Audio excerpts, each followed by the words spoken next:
कैसे हैं दोस्तों। आई होप कि सब लोग अच्छे होंगे। आज हम क्या है चैप्टर 3 स्टार्ट करेंगे। चैप्टर 3 में हम लोगों ने क्या है आज थ्योरी करनी है। ठीक है ना।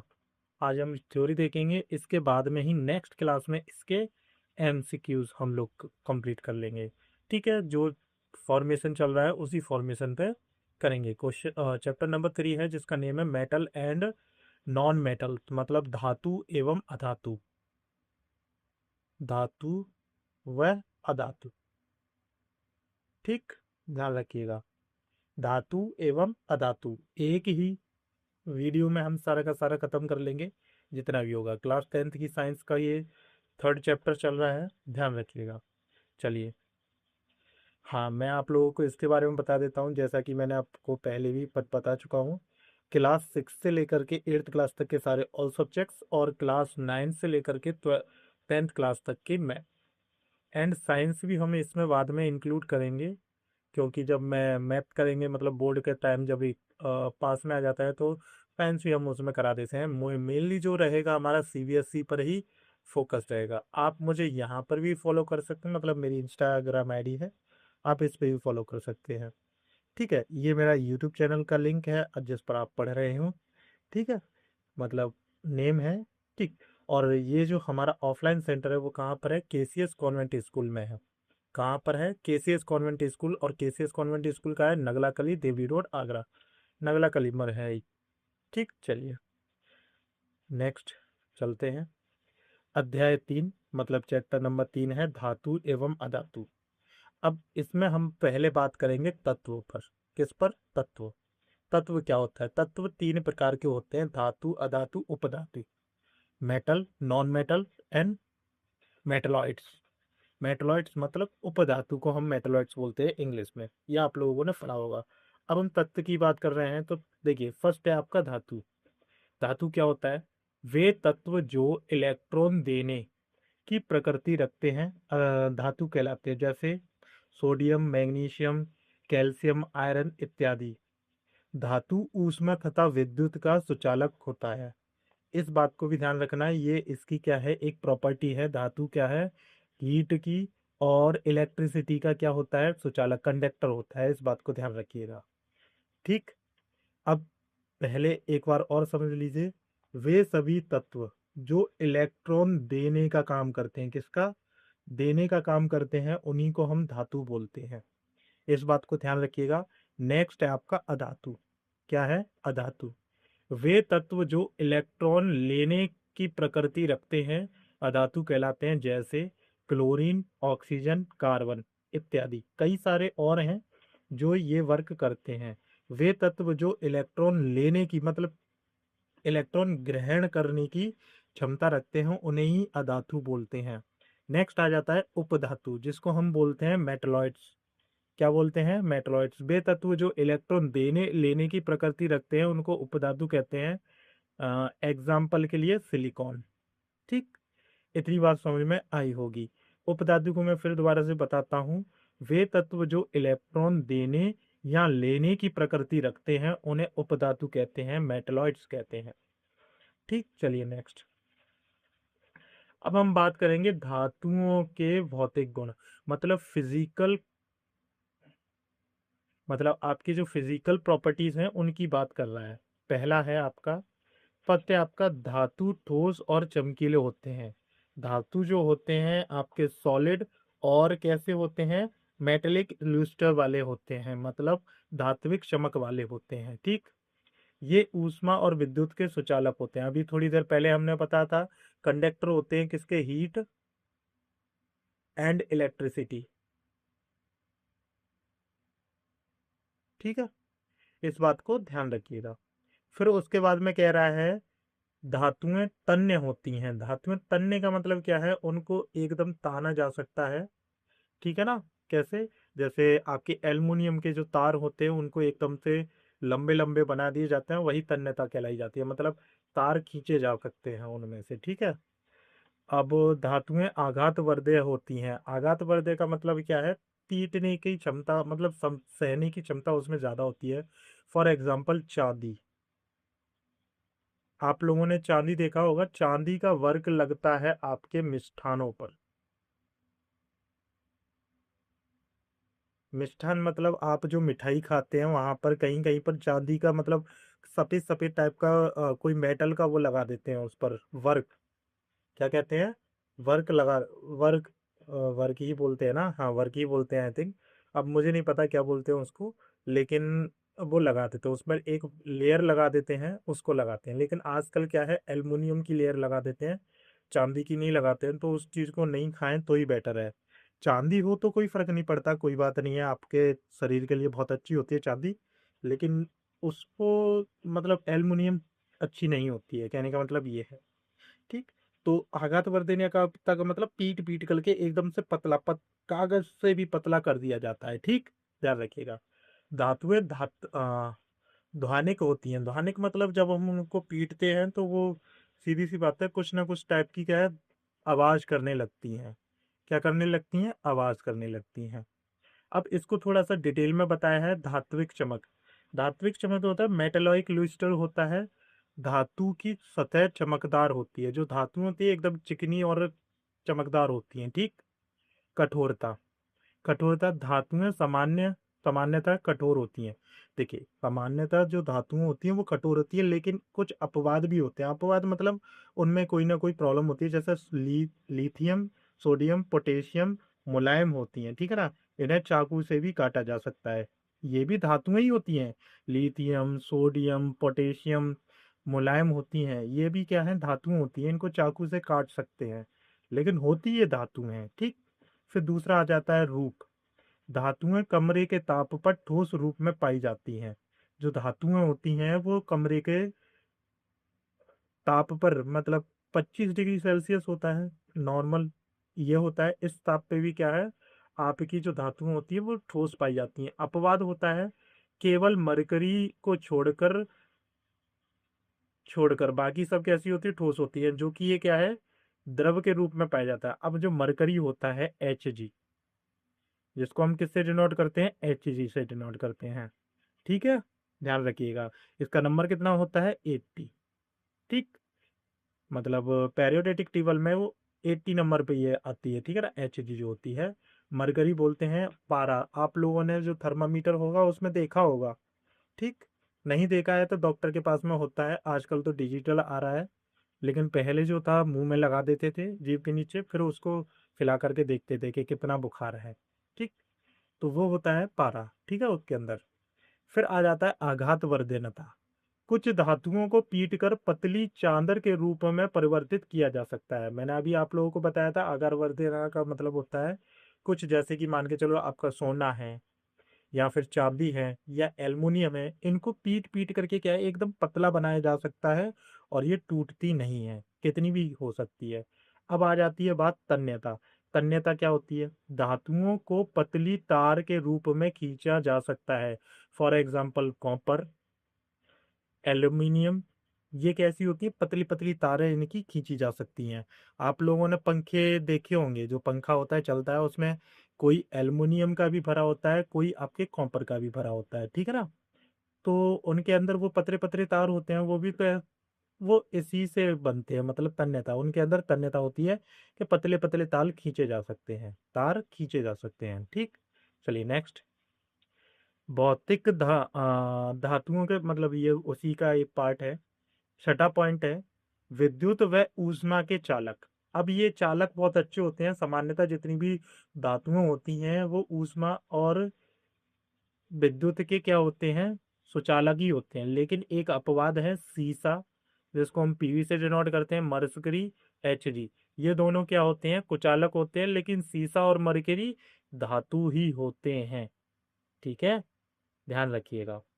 फिर आ जाता है घनत्व। घनत्व सामान्य तौर पर अनेक घनत्व एवं उच्च गलनांक वाले होते हैं। अपवाद सोडियम और पोटेशियम का घनत्व और गलनांक कम होता है, ये अपवाद दे रखा हुआ है, इन चीजों को भी आपको याद रखना है। 8 नंबर का है धनाविक। धनाविक धातुएं धातुएं कठोर सतह से टकराने पर आवाज पैदा करती हैं। अभी थोड़ी देर पहले बताया था मैंने, साउंड प्रोड्यूस करेंगी। तो कुछ ना कुछ सुना ही देगा, वही चीज बताइए। अब ऑक्साइड, अधिकतर धातुएं क्षार के ऑक्साइड बनाती हैं, जैसे MgO मैग्नीशियम ऑक्साइड, जैसे MgO मैग्नीशियम ऑक्साइड। मतलब सीधी सी बात है, उनमें क्या है, जंग लग जाती है, क्षारण जो होता है वो वाली प्रक्रिया हो जाती है जब ऑक्साइड मतलब ऑक्सीजन के संपर्क में आती हैं तो ऑक्साइड बनाती हैं। अभी थोड़ी देर थोड़ा आगे हम लोग इसमें पढ़ेंगे। अब हम बात करेंगे अधातुओं के भौतिक गुण। अधातुओं के भौतिक गुण, अधातुएं चमकीली नहीं होती हैं, अपवाद आयोडीन अधातु होते हैं लेकिन चमकीली भी होती है, ठीक है, ध्यान रखना। ये अधिकतर कठोर नहीं पाए जा सकते, लेकिन कार्बन का एक रूप है हीरा, जो कि सबसे कठोर पदार्थ है, ठीक है ना, ये भी अपवादी है। ठोस गैसीय रूप में पाई जाती है, ये कैसी पाई जाती है, ठोस और गैसीय रूप में पाई जाती है, लेकिन केवल एक ब्रोमीन को छोड़कर बाकी सब जो कि तरल रूप में होती है, ठीक है ना। ब्रोमीन जो होती है तरल रूप में होती है लेकिन अधातु होती है। आघात वर्धनता नहीं होती है, तन्यता नहीं होती है, इनके अंदर आघात वर्धनता भी नहीं होती है और तन्यता भी नहीं होती है। इनके अंदर क्रिस्टलाइजेशन भी होता है। क्रिस्टलाइजेशन मतलब थोड़ा सा आप तोड़ोगे तो ये क्रिस्टल की तरह बिखर जाती हैं, ठीक है, ध्यान रखिएगा। विद्युत एवं ऊष्मा की कुचालक भी होती हैं, लेकिन ग्रेफाइट क्या होती है, सुचालक होती है, इस बात को ध्यान रखिए, अपवाद है। घनत्व गलनांक कम होता है, घनत्व गलनांक क्या होता है, कम होता है, इस बात को ध्यान रखिएगा। इतनी बात समझ में आ गई। अब ये कह रहा है कि अम्लीय ऑक्साइड बनाती हैं जो SO2 मतलब सल्फर डाइऑक्साइड को अलग कर देता है, ठीक है, ध्यान रखिएगा। चलिए, अभी हम लोग कहाँ पहुंच गए, अच्छा इस पर पहुंच गए। चलिए नेक्स्ट, दूसरे वाले क्वेश्चन को उसको देख लेते हैं। अब ये कह रहा है कि धातुओं के रासायनिक गुणधर्म, रासायनिक गुणधर्म। पहला है वायु के साथ अभिक्रिया, वायु के साथ अभिक्रिया मतलब O2 के साथ में क्या है, आपकी अभिक्रिया है, किसके साथ में है, O2 के साथ में, मतलब ऑक्सीजन के साथ में। जब हम किसी भी धातु की अभिक्रिया ऑक्सीजन से कराते हैं तो हमें धातु ऑक्साइड मिलता है, इस बात को याद रखिएगा। फॉर एग्जाम्पल पे देख लीजिए, हमने क्या है, कॉपर का किसके साथ में कराया है, ऑक्सीजन के साथ में क्या करा दिया, रिएक्शन लिया, तो 2Cu आपको मिल जाती है, कॉपर ऑक्साइड मिलती है, जो कैसी होती है, काली होती है। एल्युमिनियम के साथ में ऑक्सीजन का कराएंगे तो एल्युमिनियम ऑक्साइड मिलेगी, मैग्नीशियम के साथ में कराएंगे तो मैग्नीशियम ऑक्साइड मिलेगी, सीधी सी बात है, ठीक है। ये कुछ चीजें दे रखे, मतलब कुछ पॉइंट्स दे रखे हैं, इनको आप लोग देख सकते हैं। धातुएं ऑक्सीजन के साथ अलग अलग तरह से अभिक्रिया दिखाती हैं, जैसे सोडियम और पोटेशियम जो के होता है, वायु में आकस्मिक आग पकड़ लेते हैं, ठीक है, जिसे रोकने के लिए उन्हें केरोसिन के तेल में डुबो के रखना होता है। मान के चलिए ऑक्सीजन हो और उस पर थोड़ा सा पानी डाल दिया जाए तो नॉर्मली क्या होते हैं, ये दोनों क्या करते हैं, आपस में क्या कर लेते हैं, रिएक्शन कर लेते हैं ऑक्सीजन के साथ में, और दोनों क्या है, आग जला देते हैं, ठीक है, ध्यान रखिएगा। अब वो कह रहा है Mg, एल्यूमिनियम, जिंक और Pb लेड वायु के साथ धीरे धीरे अभिक्रिया करते हैं और इन धातुओं पर ऑक्साइड ऑक्साइड की परत चढ़ जाती है, ठीक, ध्यान रखिएगा। ये भी बहुत कोई बड़ी बात नहीं है, आराम से अलग सी है। चलिए नेक्स्ट चलते हैं, नेक्स्ट पेज पर। अब ये कह रहा है वायु के साथ अभिक्रिया जारी है, मतलब इसमें अभी और भी है, जैसे Fe, आयरन वायु के साथ वायु से गर्म करने पर प्रज्वलित नहीं होती है, लेकिन ज्वाला में लोह चूर्ण डालने पर वे तेजी से जलने लगते हैं, ठीक। Cu भी प्रज्वलित नहीं होती है, लेकिन उस पर काले रंग की कॉपर ऑक्साइड की परत चढ़ जाती है, अभी थोड़ी देर पहले मैंने दिखाया था। Ag जो चांदी है, Au जो सोना है, ऑक्सीजन के साथ अभिक्रिया करते ही नहीं है, इस बात को भी ध्यान रखना है। अब हम बात करेंगे उभयधर्मी ऑक्साइड। उभयधर्मी ऑक्साइड क्या होते हैं, वे धातु ऑक्साइड जो अम्ल तथा क्षार दोनों से अभिक्रिया करते हैं और लवण और जल की उत्पत्ति करते हैं, उन्हें ही हम क्या करते हैं, उभयधर्मी अभिक्रिया या उभयधर्मी धर्मी ऑक्साइड कहते हैं, ठीक है। फॉर एग्जाम्पल के लिए Al2O3 plus 6HCl equals to AlCl3 plus H2O। अब इसमें क्या है, आपका क्या बनाया है, उसने लवण बनाया है, एल्यूमिनियम क्लोराइड, और यहाँ पर आपका क्या है, जल, ये बना दिया है, ठीक। Al2O3 plus 2NaOH। ठीक है, सोडियम हाइड्रोक्साइड के साथ में अभिक्रिया है तो सोडियम एल्यूमिनेट बना दिया है और साथ के साथ में आपका क्या है, आपका जल मिल गया है। ठीक, ध्यान रखिएगा। मतलब सोडियम एल्यूमिनेट का फॉर्मूला NaAlO2। ठीक, ध्यान रखिएगा। चलिए नेक्स्ट क्वेश्चन, नेक्स्ट की तरफ चलते हैं। अब बात कर रहा है वो जल के साथ अभिक्रिया। अब किसी भी धातु की जल के साथ में अभिक्रिया होती है तो वहां पर हमें क्या मिलेगा, धातु ऑक्साइड मिलेगा और हाइड्रोजन मिलेगी। अगर धातु ऑक्साइड प्लस जल होगा तो हमें धातु हाइड्रोक्साइड मिलेगी। ठीक, यहाँ पर धातु है। अब धातु में पहले इसमें देखेंगे ठंडे जल के साथ अभिक्रिया कौन करेगा, NaCl और Ca। गर्म जल के साथ अभिक्रिया करेगा Mg। ठीक है, और केवल भाप के साथ अभिक्रिया करेगा Al, Fe और Zn। और जल के साथ में अभिक्रिया नहीं करते हैं Pb, Cu, Au, Ag। ठीक है, मतलब सीसा, कॉपर और आपका Au सोना, Ag मतलब चांदी। ये आपके इसके साथ में क्या है, अभिक्रिया नहीं करते हैं। अब बात आती है CaMg। जल के साथ अभिक्रिया करने पर तैयार लगते हैं क्योंकि हाइड्रोजन गैस के बुलबुले धातु के साथ चिपक जाते हैं। ठीक है, ध्यान रखिएगा। नेक्स्ट, अब वो कह रहा है जल के साथ में अभिक्रिया के उदाहरण, जैसे 2Na प्लस H2O क्या दे रखा है, सोडियम हाइड्रोक्साइड दे रखा है और आपकी हाइड्रोजन दे रखा है और इसमें हीट आपकी मिलेगी मिलेगी। ऐसे ही कैल्शियम का हाइड्रोजन के साथ में CaOH2 बन जाता है और हाइड्रोजन आपकी अलग से मिल जाती है। मैग्नीशियम का जल के साथ में अभिक्रिया तो मैग्नीशियम हाइड्रोक्साइड मिल जाता है और ये अलग मिल जाता है। आपका एल्यूमिनियम ऑक्साइड मिल जाता है, फिर इसके साथ में अलग चलता है। ठीक, ऐसे करके आपके ये दे रखे हुए हैं, ये आपको याद रखने पड़ेंगे। तीसरा है आपका धातुओं की तनु अम्ल के साथ अभिक्रिया। तनु अम्ल मतलब आपका HCl क्या है, HCl के साथ में अभिक्रिया।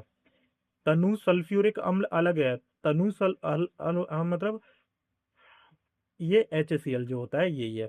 तो धातु प्लस तनु अम्ल इक्वल्स टू लवण प्लस हाइड्रोजन गैस, ये होता है। Fe धातु हो गई प्लस 6HCl क्या हो गया, आपका तनु अम्ल हो गया। जब ये क्या हो जाएगा, फेरिक क्लोराइड आपका अलग हो जाएगा और आपका ये हाइड्रोजन अलग मिल जाएगी। ठीक, ध्यान रखिएगा। अब ये MgCl2 मिल जाएगा, Ht अलग मिल जाएगा। Mg के साथ में अभिक्रिया कराएंगे, Zn के साथ में अभिक्रिया कराएंगे तो ZnCl2 अलग मिलेगा, H अलग मिल जाएगा। ठीक है ना, ऐसे ही Al2 मतलब 2Al 2Al की साथ में CH6Cl क्या करेंगे तो 2AlCl3 plus H2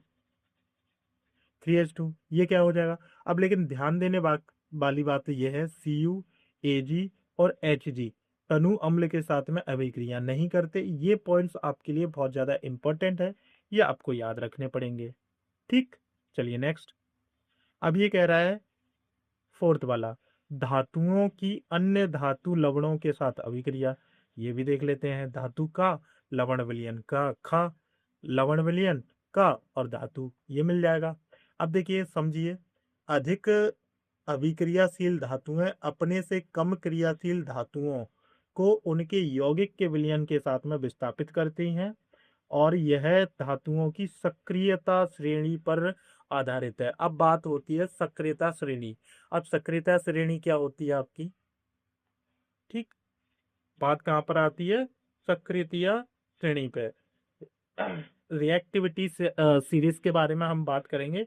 reactivity series वो होती है, देखिए, वह सूची जिसमें धातुओं को क्रियाशीलता के अवरोही क्रम में व्यवस्थित किया गया है। मतलब बढ़ते हुए क्रम में और घटते हुए क्रम में भी बताया गया है। ठीक, ध्यान रखिएगा। तो हम बात करेंगे पीवी पर। यहां से पीवी, पीवी के जस्ट नीचे इधर की तरफ जाएंगे तो न्यूनतम क्रियाशील धातुएं होती है, मतलब उनकी जो क्रियाशीलता होती है वो कैसी होती है, कम होती है, कम होती है। Hydrogen, Cu, Hg, Ag, Au ये क्या होती हैं, कम होती हैं। कैसी होती हैं, ये जो मेटल्स होती हैं कम रिएक्टिव होती हैं, कहने का मतलब ये है। और ये बाकी की जो ऊपर वाली हैं आपकी Zn, Al, Mg, Ca, Na और K पोटेशियम है, ये क्या होती हैं, अधिक क्रियाशील मतलब अधिक रिएक्टिव होती हैं, कहने का मतलब ये है। तो ये वाली जो सीरीज है आपको याद करनी पड़ेगी, तभी जा करके आप बता पाएंगे कि रिएक्टिव। सबसे पहले क्या है, आपको पीवी याद रख लेना है। क्या याद करना है? पीवी आपको याद रखना है। लेड, लेड से ऊपर की जितनी भी हैं वो सब तो आपकी अधिक क्रियाशील है, लेड से जो नीचे की तरफ है वो न्यूनतम क्रियाशील है। इस बात को भी आपको याद रखना है। चलिए नेक्स्ट। अब है आपका धातुओं की अधातुओं के साथ अभिक्रिया। अब जो धातुएं हैं उनकी अधातुओं के साथ में अभिक्रिया होगी। तत्वों की अभिक्रियाशीलता संयोजकता कोष को पूर्ण करने की प्रवृत्ति के रूप में समझी जा सकती है। धातुओं के परमाणु अपने संयोजकता कोष से इलेक्ट्रॉन त्याग करते हैं और धनायन बनाते हैं। अधातु के परमाणु संयोजकता कोष के इलेक्ट्रॉन ग्रहण कर ऋणायन बनाते हैं। फॉर एग्जांपल देखिए NaCl में क्या होता है, इसका जो परमाणु संयोजकता कोष होता है 281 होता है। अब इसमें क्या हो जाएगा, 28 प्लस 1, मतलब Na पर प्लस लग जाएगा, E माइनस, ये क्या हो जाएगा, इसने त्याग दिया। ठीक है ना। ऐसे Cl होगा, उस वो भी त्याग देगा, क्लोरीन का ऋणायन मिल जाएगा। Na प्लस Cl इक्वल्स टू लगा देंगे तो ये दिख जाएगा। ठीक है, चलिए नेक्स्ट।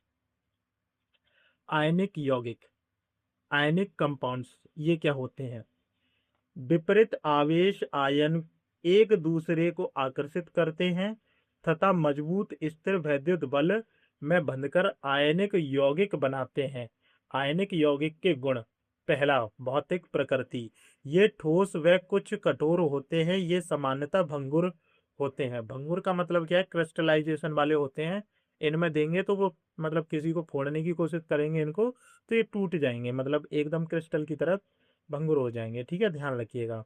गलनांक एवं क्वथनांक, आयनिक यौगिकों के गलनांक व क्वथनांक बहुत अधिक होते हैं। भाई मेल्टिंग पॉइंट जो होते हैं और फ्रीजिंग पॉइंट जो होते हैं वो बहुत ज्यादा आपके उच्च कोटि के होते हैं, मतलब उच्च के होते हैं। घुलनशीलता, अब इनकी घुलनशीलता कैसी है? आयनिक यौगिक प्राय जल में घुलनशील व केरोसिन पेट्रोल जैसे विलायकों में अविलेय होते हैं। अब मान के चलिए केरोसिन, केरोसिन मतलब मिट्टी का तेल, और पेट्रोल आपको पता ही है इस टाइम पर बहुत ज्यादा महंगी है। मोदी जी 1 रुपया घटाते हैं, 5 रुपये बढ़ा देते हैं। ठीक है। पेट्रोल की तो ना ही बात करें तो ठीक है, कर अब देखो मिट्टी के तेल की तो पता ही नहीं है कहाँ पर है, तो इन दोनों की तो बात ही करना बहुत ज़्यादा है। अब जल की बात कर लेते हैं, जल में भी बहुत सारे टाइप कर दिए हैं, वो कोई बात नहीं है। ठीक है, तो इसमें क्या होता है, जल में तो भैया घुलनशील होते हैं, लेकिन इन दोनों में भैया जो विलायक होते हैं ये अविलेय, मतलब ये घुलते ही नहीं है। ठीक है, कहने का मतलब ये होती है। अब आती है विद्युत चालकता। आयनिक यौगिक जलीय विलयन में और गलित रूप में विद्युत के चालन करते हैं। ये ठोस रूप से विद्युत के चालन नहीं करते हैं। ठीक है, देखो गलित रूप में तो भैया ये चालन करेंगे, मतलब जब गला होगा तो ये चालन करेंगे, लेकिन जब ठोस होंगे तो ये चालन नहीं करेंगे। कहने का मतलब ये है। ठीक, चलिए नेक्स्ट। थर्ड है धातुओं की प्राप्ति, धात्विकी, ये है खनिज। खनिज की बात कर रहे हैं हम, ठीक है ना। पृथ्वी में प्राकृतिक रूप से उपस्थित तत्व व यौगिक को खनिज कहते हैं। मतलब प्राकृतिक रूप से आपको जो भी मिल जाता है वो सब खनिज ही कहलाता है। ठीक है ना। तत्व और यौगिक की बात कर रहा है वो केवल। अब बात कर रहा है अयस्क की, जिसको हम और बोलते हैं। क्या बोलते हैं? और। वे खनिज जिसमें धातु अधिक मात्रा में पाई जाती है और उसे निकालना लाभकारी होता है, उसे अयस्क कहते हैं। गैग, गैग क्या होता है? पृथ्वी के खनिज, खनिज, खनिज आएगा है ना, इसे ठीक कर लेना। खनिज अयस्कों में रेत, मिट्टी आदि जैसी अशुद्धियां पाई जाती हैं, जिसे हम गैंग कहते हैं। क्या कहते हैं? गैंग। अब फर्स्ट है आपका भर्जन। भर्जन सल्फाइड अयस्कों को वायु की उपस्थिति में अधिक ताप पर गर्म करने पर यह ऑक्साइड में बदल जाता है। इस प्रक्रिया को भर्जन कहते हैं। For example 2ZnS plus 3O2, जिसमें भैया सल्फाइड अयस्क की अशुद्धियां होती हैं, उसको हटाने के लिए क्या करते हैं? भर्जन का प्रयोग करते हैं। कहने का मतलब भर्जन जो अभिक्रिया होती है उसका प्रयोग करते हैं। ये देख लीजिए, ठीक है ना। यहाँ पर 2ZnO प्लस 2SO2 आपका अलग हो जाएगा। ठीक, ध्यान रखिएगा। HGS मतलब आपका ये इसमें सल्फाइड है प्लस O2 के साथ में करेंगे और साथ में गर्म करेंगे, इक्वल्स टू HgO निकल जाएगा, SO2 अलग निकल जाएगा। ठीक, चलिए नेक्स्ट। निस्तापन। निस्तापन है कार्बोनेट अयस्क को सीमित वायु में अधिक ताप पर गर्म करने से यह ऑक्साइड में बदल जाते हैं। इस प्रक्रिया को निस्तापन कहते हैं। ध्यान रखिएगा, जो कार्बोनेट अयस्क वाले होते हैं उनके लिए निस्तापन का उपयोग किया जाता है। ZnCO3, देखिए सल्फाइड अयस्क के मतलब जो सल्फाइड अयस्क होते हैं उसके लिए वर्जन होता है। ठीक है, ये कार्बोनेट अयस्क जो होते हैं उसके लिए निस्तापन यूज होता है। ZnCO3 जब हम तापन करेंगे तो ZnO प्लस CO2 आपकी अलग हो जाएगी और उड़ जाएगी। फिर आ जाता है अपचयन। धातु ऑक्साइड में ऑक्साइड से कार्बन जैसे अपचायक का उपयोग कर धातु प्राप्त की जा सकती है। ZnO plus C equals to ZnCO। जो कार्बन मोनोऑक्साइड क्या होती है वो अलग हो जाती है। CO को क्या बोलते हैं? Carbon monoxide. Carbon monoxide. ठीक, ध्यान रखिए, कार्बन मोनोऑक्साइड। चलिए नेक्स्ट। धातुओं का परिष्करण। धातुओं का परिष्करण। धातुओं से अपद्रव्य को हटाने की सबसे अधिक उपयोगी विद्युत अपघटनीय परिष्करण है। मतलब विद्युत अपघटनीय विधि है। ठीक है ना। इसमें क्या होता है, एनोड और कैथोड और विलयन CuSO4 प्लस तनु सल्फ्यूरिक अम्ल जो क्या होता है H2SO4 वाला जो होता है। अब ध्यान रखिएगा, इसमें क्या है, दो कैथोड, दो रॉड डाली जाती हैं जिसमें कैथोड और एनोड दोनों होते हैं, प्लस और माइनस वाला। ठीक, अब देखिए इसमें काम क्या होता है। विद्युत अपघटय से जब विद्युत धारा प्रवाहित की जाती है तो एनोड से अशुद्ध धातुएं, जो अशुद्ध धातु होती है अपघट्य में घुल जाती है। ठीक है ना।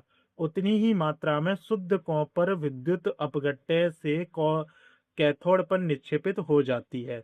अविलेय विद्युत अविलेय अशुद्धियां एनोड के तले में निक्षेपित हो जाती हैं, जिसे एनोड पंख कहते हैं। ठीक, ध्यान रखिएगा इस बात को, क्या कहते हैं? एनोड पंख कहते हैं।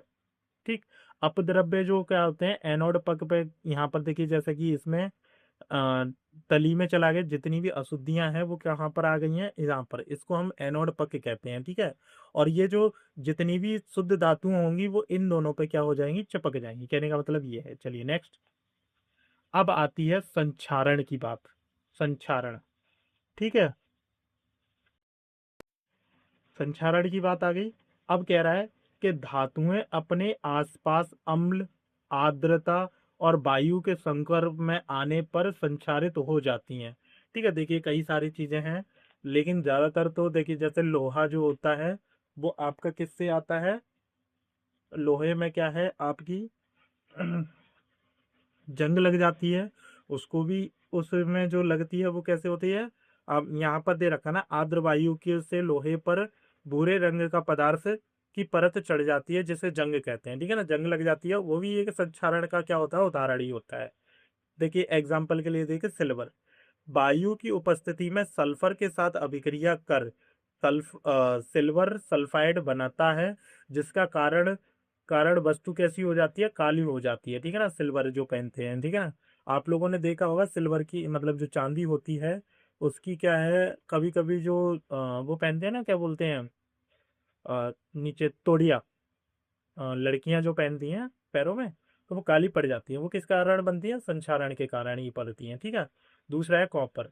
कॉपर आर्द्र कार्बन डाइऑक्साइड के साथ अभिक्रिया करके हरे रंग का कॉपर कार्बोनेट बनाती है। ठीक है, ध्यान रखिएगा। अब आप लोगों ने देखा होगा कॉपर हमेशा हरी हरी हो जाती है, वो किसके कारण होती है? संक्षारण के कारण होती है। लोहा। अब लोहे पर तो भैया भूरे रंग की परत चढ़ी जाती है, अभी बताया था। तो वो भी किसके कारण, जिसे हम क्या कहते हैं, जंग कहते हैं, जंग लग गई है भैया। ठीक है, तो वही है। चलिए नेक्स्ट क्वेश्चन की मतलब नेक्स्ट पेज की तरफ। संक्षारण से सुरक्षा। अब इसकी सुरक्षा कैसे कर सकते हैं? लोहे को जंग लगने से बचाया जा सकता है। लोहे को जंग लगने से बचाया जा सकता है पेंट करके, तेल लगा करके, ग्रीस लगा करके, या यशत लेपन करके, या क्रोमियम लेपन द्वारा, या एनोडीकरण, या मिश्र धातु बनाकर। मतलब ये जो आपको दे रखे हुए हैं इनमें से किसी भी चीज को लगा लीजिए, उससे हो जाएगा। ठीक है, ध्यान रखिएगा। अब हम बात करते हैं यशद लेपन। ये यशद लेपन जो होता है इसमें क्या होता है, एक जस से जिंक की जो होती है पतली परत चढ़ा दी जाती है, उसी को हम यशद लेपन कहते हैं। ठीक है, देखिए, लोहे व इस्पात को जंग से सुरक्षित रखने के लिए उन पर जस्ते मतलब जिंक की एक पतली परत चढ़ा दी जाती है। यस, इसी प्रक्रिया को यशद लेपन प्रक्रम कहते हैं। अब ये वाला जो क्वेश्चन है आपका किस में पूछा गया था? 11th क्लास के पेपर में आया था, केमिस्ट्री के में, तो वहां पर पूछा गया था। और ठीक है, वो कोई बात नहीं है। अब बात आती है मिश्र धातु में। मिश्र धातु दो या दो से या अधिक धातु और अधातु के समागी मिश्रण होते हैं। ठीक है, बस केवल इतनी सी। लोहा सूक्ष्म मात्रा में कार्बन के मिश्रण के साथ लोहा कठोर एवं प्रबल हो जाता है। देखिए, इस्पात मतलब स्टील होता है, लोहा प्लस निकेल प्लस क्रोमियम। इसमें तीन प्रकार की पीतल, कॉपर और जिंक होती है। कांसा, कॉपर और टीन होती है। सोल्डर, लेड और टिन होता है। और अमलगम होगा मरकरी और अन्य तत्व, ये होता है। ठीक है, इतनी बात समझ में आ गई। इसके बाद में यहाँ पर आपका क्या है, चैप्टर खत्म हो जाता है। यही सब आपका दे रखा है, इसमें ही ये सारे के सारे इंपॉर्टेंट टॉपिक्स हैं। ठीक है ना? इसके अलावा आपका कुछ पूछा नहीं जाता है। अगर कुछ रह के जाता है तो वो आप मुझे बता सकते हैं, मैं आपको बता दूंगा। ठीक है, इतना ही सब कुछ है, इसको अच्छे तरीके से देख लीजिए। और हाँ, एक चीज और है, आपको ये जो इसका मतलब इसका जो पीडीएफ है जो आप जिससे पढ़ रहे हैं, आप इसको क्या है प्रिंट भी करा सकते हैं। ठीक है ना? इसकी जो है आपको पीडीएफ जो चाहिए, तो पीडीएफ आपकी जो है इसके जो डिस्क्रिप्शन होता है उसमें ही लिंक लगा है आपका। वहां से आप क्या कर सकते हैं, डाउनलोड कर सकते हैं इसको। क्या कर सकते हैं, डाउनलोड कर सकते हैं। डाउनलोड करने के बाद में क्या करेंगे आप लोग, उसकी प्रिंट करा लीजिए, जैसा कि जैसा लिख रहा है, जैसा इसमें दिख रहा है ना सुंदर टाइप से, जैसा इसमें ये दिख रहा है, इस तरीके से आपको पूरा का पूरा मिल जाएगा। तो आपको कोई ज़रूरत नहीं पड़ेगी, ऐसा ही आपका मिल जाएगा। तो आप कर सकते हैं, आराम से निकलवा लीजिए और आराम से कर लीजिए। ठीक है, चलिए। Connect with individual Khanna sir कैसे कनेक्ट कर सकते हैं? आप यूट्यूब पर जाइए, सर्च कीजिए इंडिविजुअल खन्ना सर, तो आप सीधे जा करके हमारे कहाँ पर पहुंच जाएंगे, पेज चैनल पर पहुंच जाएंगे, और उसको सब्सक्राइब कर लीजिए और बेल आइकन को जमा लीजिए। ठीक है ना? और हमारे क्या है, ज्वाइन कर लीजिए व्हाट्सअप और टेलीग्राम को, जहाँ पर आपको पीडीएफ भी मिलेगा। ठीक है, और शेयर लाइक एंड फॉलो कर लीजिए आप लोग फेसबुक और इंस्टाग्राम पे भी, जिससे कि आप लोगों को क्या मिले कि डेली के डेली अपडेट मिलते रहें, जिससे ना तो आपको प्रॉब्लम हो ना मुझे प्रॉब्लम हो।